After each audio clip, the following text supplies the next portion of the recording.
అనకాపల్లిలో శుభప్రదం shopping mall. సినీ నటులు మానస వారణాసి మరియు శ్రీదేవి చేతుల మీదుగా గ్రాండ్ ఓపెనింగ్.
ఏం అర్థమే కావడం లేదా రావణ చౌదరి?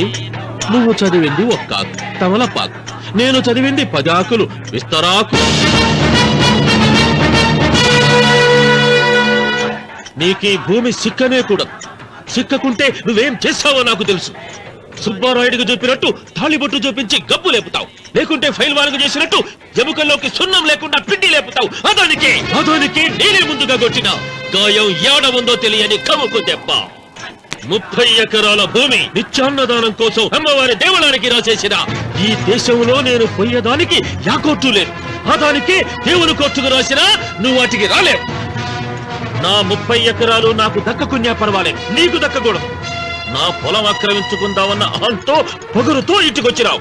తల దించుకొని ఎనికి దారి పట్టాలి.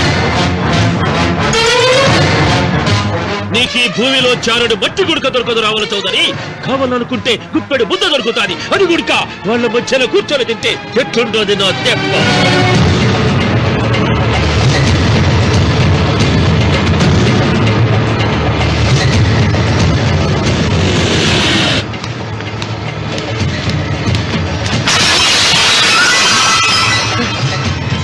ఏమైంది?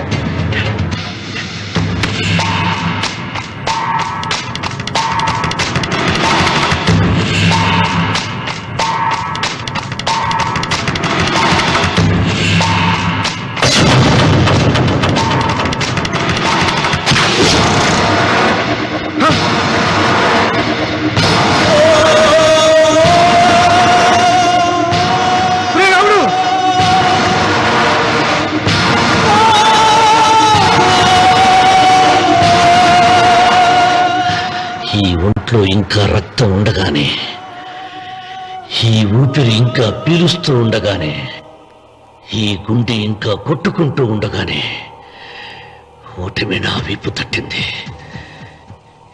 ఈ రక్తం మొత్తం ఒంట్లోంచి పోవాలి.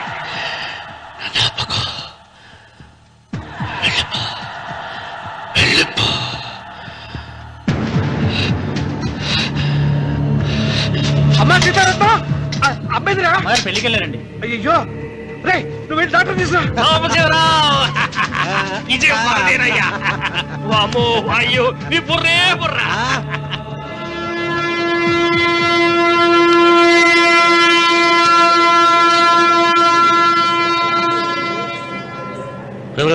ఏంట్రా కింద పడింది తింటున్నావు? రేపటి నుంచి మీరు కూడా తినాలండి.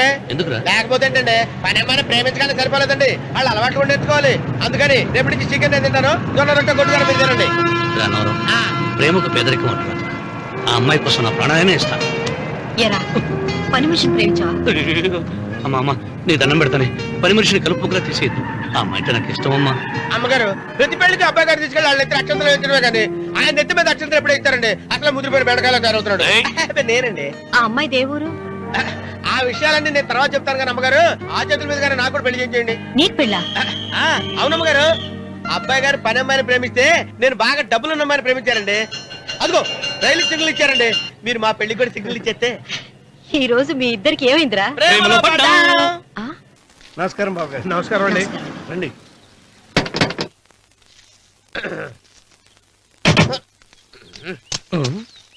ఏంట్రా అన్నవరం పూజిచ్చి నిలబడ్డావు? అరటిగా లోపల తీసుకురా. నేను తీసుకురానండి. ఏ నన్ను తీసుకెళ్ళమంటావా? మీరు తీసుకెళ్తారో చేత లోపల పెట్టుకుంటారు, మీ ఇష్టం. ఏమైందిరా నీకు? ఏమైందంటారేంటండి? లోపల నా గుండెలకు వచ్చిన ఎంకం ఉందండి. అది నన్ను ఎంత మోసం తెచ్చిందో తెలుసా అండి?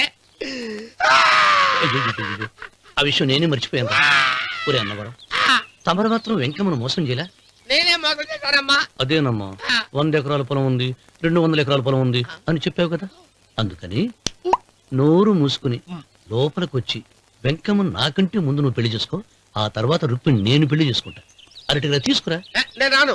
మీరని చెప్పినా నేను రాను. రావా? రాను. అయితే రామన్న చౌదరి గారికి చెబుతా. అమ్మా, వద్దు వద్దయ్యో. అమ్మా, తీసుకురా. నమస్కారం అండి.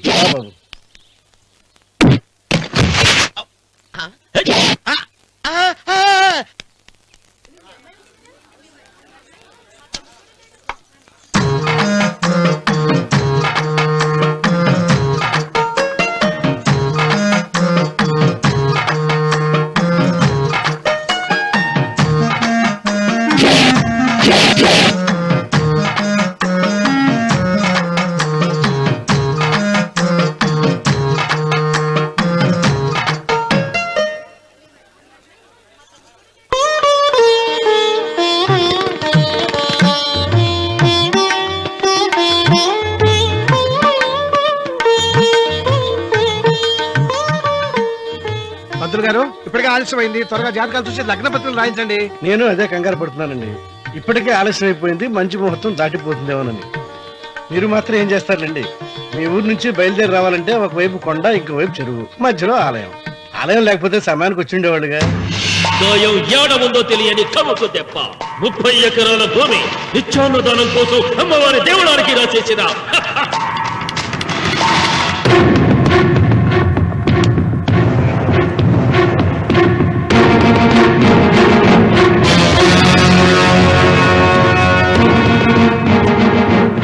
బావగారు ఏదో ఆలోచిస్తున్నారు. లాంఛనాలు ఏమన్నా కావాలంటే చెప్పమనండి. ఏమిట్రా ఇంకా ఆలోచిస్తున్నావు? రావుడు, వాళ్ళంతా కంగారు పడుతున్నారు. శుభం.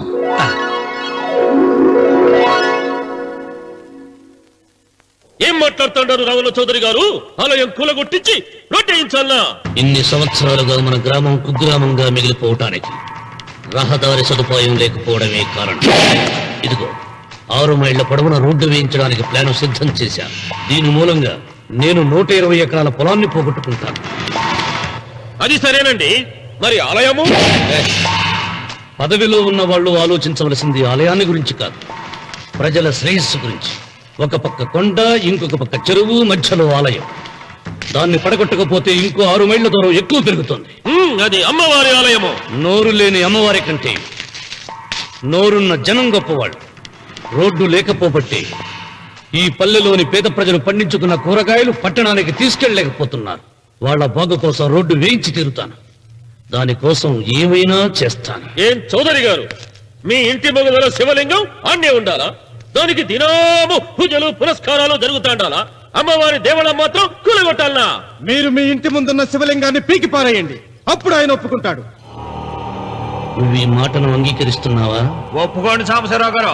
ఈయన శివలింగం జోలికి ఏమాత్రం పోతాడో నేను చూస్తాను. కానీ ఏమి, ముందు శివలింగం పడుగొట్టని ఎరుకొచ్చిరి ఆలయం గోడ మీద పలుకు వెయ్యరి.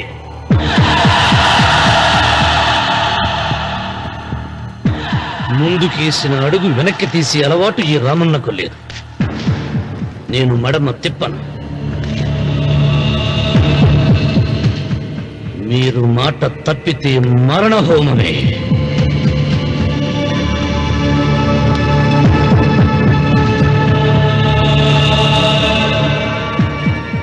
ఊపు చూస్తా ఉంటే శివలింగాన్ని పీకి పారేసెట్టే ఉండాడే.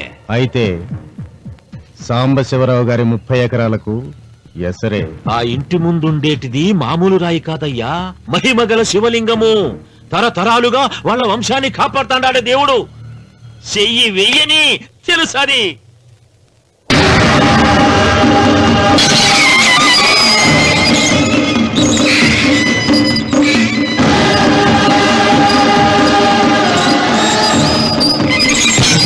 త్వరగా పైన శుభ్రం చెయ్యి. అయ్యగారు వీధి గుమ్మం నుంచి వస్తున్నారమ్మా. వీధి గుమ్మం నుంచి వస్తున్నారు. ఏయ్, ఆ నల్లరాయిని పెకిలించండి.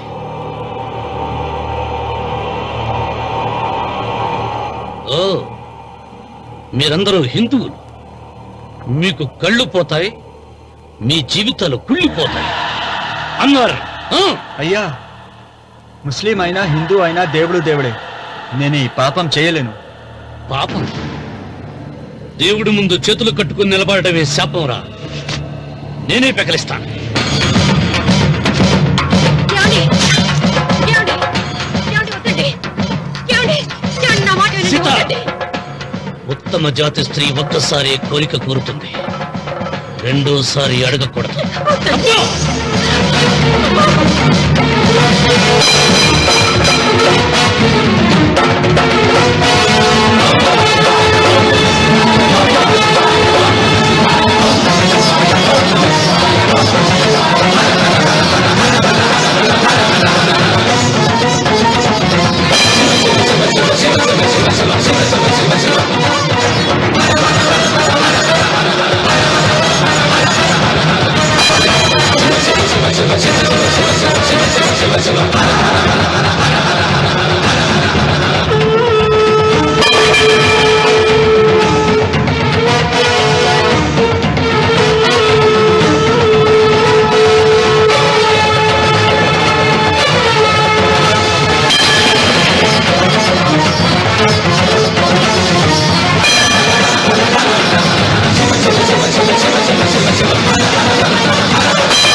రామన్న, నీ తాత ముత్తాతల కాలం నుంచి ఉన్న స్వయంభూలింగాన్ని తీసేసి మహాపరాధం చేశావు. ఏ ఈశ్వరుడు నీ కుటుంబాన్ని వంశాన్ని 3 కళ్ళతో చల్లగా చూస్తున్నాడో ఆ శివుడికి నువ్వు కోపం తెప్పించావు. మాట వేయించడానికి నువ్వే వడివిరా. భగవంతుడే వేయిస్తాడు. అమ్మవారి ఆలయాన్ని నువ్వు తాకలేవు. మళ్ళీ శివరాత్రి నాటికి నీ స్వహస్తాలతో నువ్వు ఆ స్వయంభూలింగాన్ని తీసుకొచ్చి యథాస్థానంలో ప్రతిష్ఠించకపోతే నీ వంశం నిర్వంశమైపోతుంది.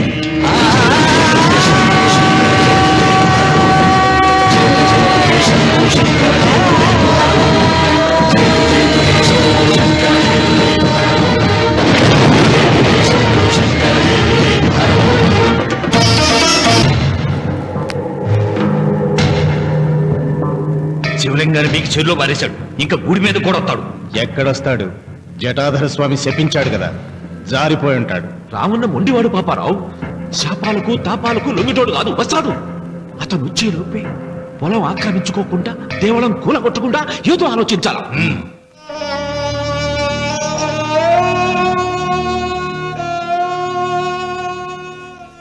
అన్నయ్య, ఆయనతో మాట్లాడే ధైర్యం నాకు లేదు. నువ్వైనా మాట్లాడి మళ్ళీ శివలింగాన్ని ఇక్కడ ప్రతిష్ఠించమని చెప్పు. వాడిని గురించి నాకంటే నీకే బాగా తెలుసమ్మా. వాడు నా మాట వింటాం. నాకు భయంగా ఉందన్నయ్య.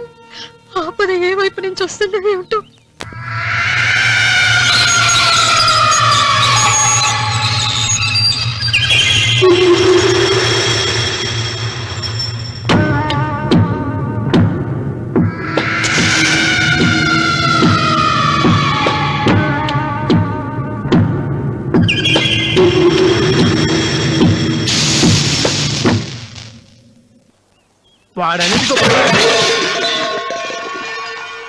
అరే ఏమిటై పని? మరేం చేయమంటావమ్మా? నాన్నేమో ఆలయం పడగొట్టడానికి వెళ్తున్నారు. నా పెళ్లి అయిపోవటం ఖాయం. ఇంట్లో కూర్చుని నీకు వంట సాయం చేద్దామని వచ్చాను. అన్నయ్య, నువ్వే ఆయనకి ఏదో ఒకటి చెప్పి ఆలయం పడగొట్టకుండా చూడాలి. నేను మాత్రం ఏం చేయగలనమ్మా? వీడి పెళ్లి వరకు ఆలయం పడగొట్టకుండా ఉంటానని ప్రయత్నిస్తాను. ఆ తర్వాత వాడి దయ. అన్వర్, అయ్యా, బండి రెడీ చేయి. రావుడు, నీతో ఒక విషయం మాట్లాడాలి. ఇలా కూర్చో.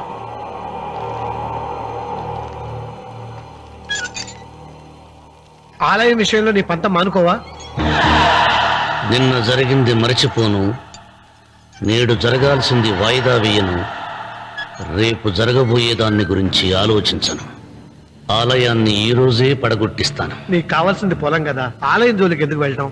ఆ పొలం నాకు దక్కకుండా అడ్డుపడింది అమ్మవారి ఆలయమేగా. ఆలయాన్ని పడగొడితే ఆ పొలం నీదవుతుందా? అవుతుంది. ఆ సాంబశివరావు పొలాన్ని రాసింది ఆలయానికేగా. ముందు ఆలయాన్ని పడగొట్టించి ఆలయమే లేదు కాబట్టి ఇక పొలం ఎందుకని ప్రశ్నించి అప్పుడు నా స్వాధీనం చేసుకుంటాను. కొడుకు పెళ్లికి తాంబూలాలు పుచ్చుకున్నావురా. 3 ముళ్ళు వేయించకుండా ఆలయం పడగొట్టాలని బయలుదేరుతున్నావు. ఇది ఏమన్నా ధర్మంగా ఉందా?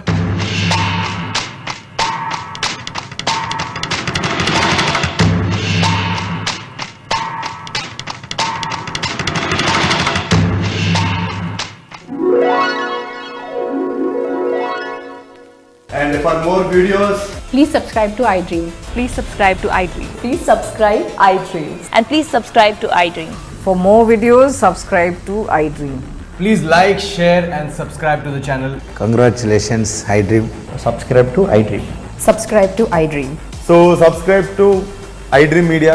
iDream की iDream team अंदर की huge congratulations. Please subscribe iDream Media. Please subscribe to iDream. Subscribe iDream. Please subscribe to iDream. iDream అంటే నా కళల ఛానల్ను సబ్స్క్రైబ్ చేసుకున్న నోరు తిరుగుతలేదు. మీరైతే గంట గుర్తు కొట్టండి. For more such videos, please subscribe to iDream. Subscribe to iDream. Please subscribe to iDream. Please subscribe iDream Media. Please do subscribe to iDream. Please subscribe to iDream Media. For best entertainment and information, please subscribe iDream. And don't forget to subscribe to iDream.